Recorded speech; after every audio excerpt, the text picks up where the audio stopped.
Hello दोस्तों, मैं Manish Jain, CEO and founder of सत्कार सॉफ्टवेयर सॉल्यूशन प्राइवेट लिमिटेड और आज हम एक ऐसी स्किल के बारे में बात करने जा रहे हैं जो बहुत ज़्यादा ज़रूरी है। लेकिन इसके बारे में मैं बात करूँ इससे पहले आप लोगों से एक क्वेश्चन पूछना चाहता हूँ और वो क्वेश्चन ये है, क्या आप लोग जानते हैं कि इस दुनिया में सबसे बड़ा डर कौन-सा है? ऐसी कौन-सी चीज़ है जिससे सबसे ज़्यादा डरा जाता है? तो ज़्यादातर लोगों का जवाब होगा डेथ है। लेकिन डेथ से भी बड़ा एक डर है और वो डर है पब्लिक स्पीकिंग का। जी हाँ दोस्तों, एक सर्वे के अनुसार ये पाया गया कि दुनिया में सबसे ज्यादा जो डरा जाता है वो डर है पब्लिक स्पीकिंग का, यानी कि स्टेज पे जाकर के बात करने का डर, लोगों से बात करने का डर। लोग स्टेज पे जाकर के मरना पसंद करते हैं लेकिन बोलना पसंद नहीं करते हैं। तो आज मैं आपको बता दूं और आज मैं आपका ये मिथ क्लियर कर दूं कि स्टेज का फियर नहीं होता है, ये एक स्किल है। जब मैं अपने बचपन की बात करूँ तो मैं जब छोटा था, मैं बहुत ज़्यादा इंट्रोवर्ट था। मैं बहुत ज़्यादा शाय किस्म का इंसान था। जब मेरे घर पे कोई मेहमान आते थे तो मैं अपने आप को कमरे में पैक कर लेता था। लेकिन ये एक स्किल है और इसको सीखा जा सकता है, जो मैंने सीखी है और मैंने उसमें मास्टरी हासिल की है। अब इस स्किल की अगर हम बात करते हैं पब्लिक स्पीकिंग, आखिर ये कैसे सीखा जाए, इसमें क्या चीज़ है? अगर मैं आपको प्रैक्टिकली समझाऊँ, लेकिन सबसे पहले हम ये समझते हैं कि इसको किसको ज़रूरत है। कई बार लोग ऐसा समझते हैं कि सिर्फ़ पब्लिक स्पीकर और ट्रेनर्स को ही पब्लिक स्पीकिंग सीखना ज़रूरी है। लेकिन ऐसा नहीं है। अगर आप एक बिज़नेस ओनर हैं, अगर आप एक लीडर हैं, अगर आप एंटरप्रेन्योर्स हैं, हर इंसान इस दुनिया के अंदर हर एक को पब्लिक स्पीकिंग सीखना ज़रूरी है। क्योंकि हो सकता है आपके पास प्रोडक्ट बहुत अच्छा हो, आपकी सर्विस बहुत अच्छी हो, लेकिन अगर आप अपने प्रोडक्ट, अपने सर्विसेज, अपने टैलेंट को अगर आप अपने रिप्रेजेंट ना कर पाए, उसको कॉन्फिडेंटली दुनिया के सामने न ला पाए, तो उस प्रोडक्ट और उस सर्विसेज को खरीदने वाला या आपकी स्किल को खरीदने वाला कोई नहीं मिलने वाला है। तो याद रखिए दोस्तों, पब्लिक स्पीकिंग सभी को जरूरत है। अगर मैं आपको प्रैक्टिकली समझाऊं तो एक सिंपल एग्जांपल से मैं आपको समझाता हूं कि जैसे हम गाड़ी ड्राइव करते हैं, गाड़ी ड्राइव करते हैं तो पहला गियर लगाते हैं, दूसरा गियर लगाते हैं, तो गाड़ी पहले थोड़ी भारी चलती है। और पहला गियर लगाया थोड़ा टफ होता है, फर्स्ट, सेकंड, थर्ड, फोर्थ, और जब हम फाइनल गियर पे जब आते हैं और गाड़ी जब अपनी स्पीड पकड़ लेती है, हाईवे में आ जाती है, तो कितना स्मूथ हो जाता है गाड़ी चलाना, कितनी फास्ट चलती है गाड़ी, कितना हल्की हो जाती है। बस इसी तरह से पब्लिक स्पीकिंग का सफर होता है।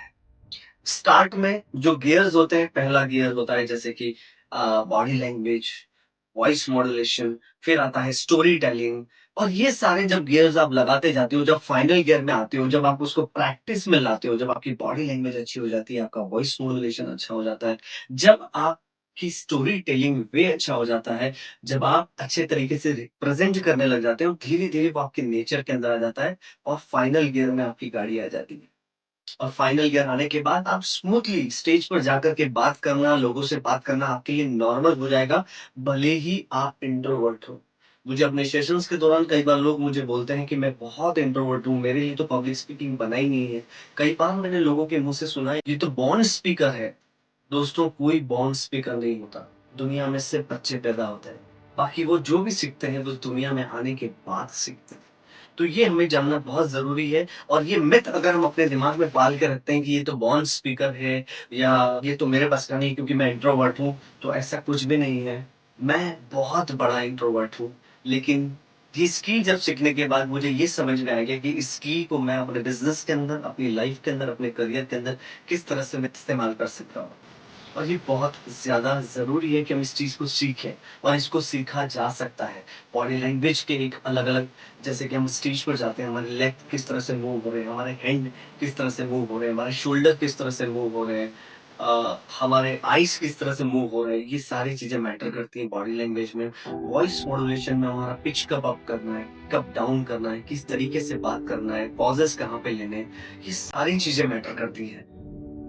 स्टोरी टेलिंग, किस तरीके से हम अपनी कहानी बताते हैं, किस तरह से हम लोगों को इन्वॉल्व करते हैं हमारी स्पीच के अंदर, वो बहुत ज़्यादा ज़रूरी है। और ये सीखते-सीखते जब आपके नेचर के अंदर आ जाएगा, बहुत ईज़ी हो जाएगा दोस्तों स्टेज पर जाकर आपके लिए बात करना।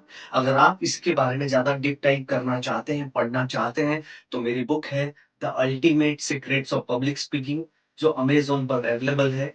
आप चाहो तो मैं ये लिंक जो है वो डिस्क्रिप्शन बॉक्स में डाल दूँगा। आप उसको जाकर के बाय कर सकते हैं। उसमें step by step practical guidance आपको दिया है विथ एग्जाम्पल कि किस तरह से आप अपनी पब्लिक स्पीकिंग को बेहतर कर सकते हैं। और मैं यकीनन आपको कह सकता हूँ अगर आपने वो पूरी बुक पढ़ी और उसमें जो टेक्निक्स बताई हैं, कुछ मैंने वोकल एक्सरसाइज बताई, अगर आप वो फॉलो करते हैं तो डेफिनेटली आपका पब्लिक स्पीकिंग प्रूव हो सकता है। फिर मिलूंगा अगले वीडियो में दोस्तों। थैंक यू वेरी मच आज इस टॉपिक पे बात करने के लिए, क्योंकि मेरा बहुत ही करीबी टॉपिक है ये। लेकिन मैं चाहता हूँ ये स्किल जो मैंने सीखी है मैं ज्यादा से ज्यादा लोगों तक पहुंचा सकूं। यही मेरा मेन एम है। इसलिए मैं आप सबसे रिक्वेस्ट करता हूँ कि अपनी पब्लिक स्पीकिंग को सुधारें, ताकि जो भी काम आप करते हैं, चाहे आप कहीं जॉब करते हैं, चाहे आप कोई बिजनेस रन करते हैं, चाहे आप डॉक्टर हैं, चाहे आप एंटरप्रेन्योर है, बिजनेस ओनर है, छोटे बड़े कैसे भी है, आप अपने प्रोडक्ट को, अपनी स्किल को बहुत अच्छे तरीके से रिप्रेजेंट कर पाओगे। आपको ये वीडियो कैसा लगा जरूर कमेंट बॉक्स में बताएं, और आप हमारे चैनल को जरूर सब्सक्राइब करें ताकि आने वाले हर वीडियो के बारे में आपको पता चल सके। Thank you very much. फिर मिलूंगा अगले वीडियो में एक नए टॉपिक के साथ। Thank you so much.